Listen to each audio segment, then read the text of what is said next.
It's a while to finally get to the Hajj, the pilgrimage, right? But in that period, there's traveling by plane, there's airports, there's sitting somewhere else. I don't know, just waiting. How do you use that time constructively? Two things. When in transit, and that could be either by air or by road, then either focus on sleeping. Well, most would argue that you can't really sleep when you're traveling because it's uncomfortable. Too little leg room. I mean, the air and the altitude is different, and the oxygen levels are different. Or even on the road is bumpy, and the bus is rickety, etc., etc. So the one is, as best as possible, try and rest, so that when you arrive at destination or your next point, you as refreshed as you possibly can be.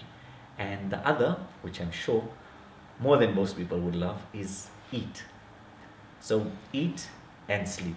Beyond that, we know that in journeying towards Makkah al-Mukarramah, the ports of entry by air would most probably be either Madinatul Munawwara or Jeddah.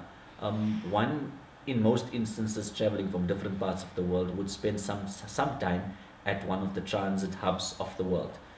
In any of these, depending on the overlay, one would sometimes be offered the choice between either a hotel, a transit hotel, or undertaking a tour of that city. A good thing to do is normally to take the hotel. The hotel ties in with the idea of resting, and then if you want to tour, you tour on your own steam. Whereas sometimes it seems more appealing to take the tour, but then you're not getting rest. So you're actually working against what we said. And what you're saying, the rest is, it almost sounds like a contradiction. You've got this journey, you have to connect, you're on this mission, but you say part of the planning of the mission is to rest as much as possible. Explain why is that so important? This is important because when you land at destination, so either Madinatul Munawwara, the city of love, the illuminated city, or Makkah al-Mukarramah, the center of the earth, the holy sanctuary, then one wants to hit the ground running. You don't have the time to recoup and use up a 24 hours of a limited period of time of yours so that your body can be functioning optimally. Hence, use the time in transit to either rest and a little bit of eating as well. We spoke a little bit about air travel. I think when it comes to traveling by road, it's more important. There's a great amount of frustration that sets in because of the traffic and the congestion, and you keep asking yourself, but in the last so many minutes or hours, I've only moved so many paces forward. So when one recites the litany, the supplication for taking rest and sleeping, and one sleeps, then you freed yourself of all the stress and the pressure and the anxiety and the angst and the frustration surrounding, but why are we not moving? At some point you may wake up again knowing that I only really need to be awake when I'm at destination, and no one's going to allow me to sleep on this bus when I reach the destination. So this is how you would keep and spend your time best. Also, you would keep yourself free from uttering things that are uncouth and unbecoming of a traveler who's on a journey of this magnitude of spirituality. Example? Well, we know that when we become frustrated, we sometimes fly off the handle. You may utter something that's untoward towards the driver, another human being, or just curse. And these are places of acceptance. And sometimes your negativity is, would almost rebound onto you in terms of how you then spend the rest of your time in that city or in that activity.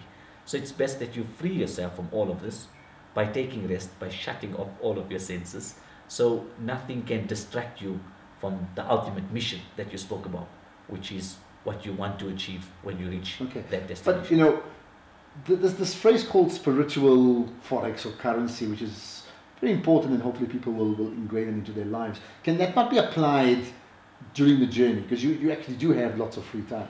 Yes, there is applied during the journey, but one knows that for a 5 or 6 hour bus trip, 550 kilometers from Madinatul Munawwara to Makkah al-Mukarramah, or the other way around, it's almost impossible for the human whose attention span is only so much to be able to spend all that time just in supplication and litanies, of recitation of different awrad, of adhkar and remembrance of Allah. So interplay between making sure that you transact in the spiritual currency and taking rest.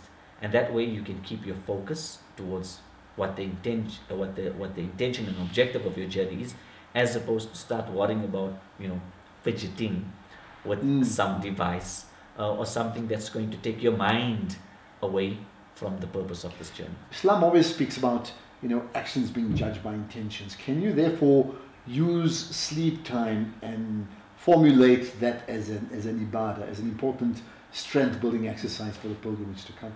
Undoubtedly. We know this also in the month of Ramadan, the month in which we observe one of the pillars of Islam, fasting and exercise and self-mastery. That if you have nothing better to do, then rather take rest, so that you would be able to build that strength to stand for long hours in the evening and in the early hours of the morning in qiyam and in prayer. And we can take from what we know of Ramadan here on Hajj as well, that spend the time resting so that you are rejuvenated, physically strong, mentally and emotionally aware, and really on the top of your game, so that inshallah you can deliver as best as possible when you come to the point of having to undertake any activity.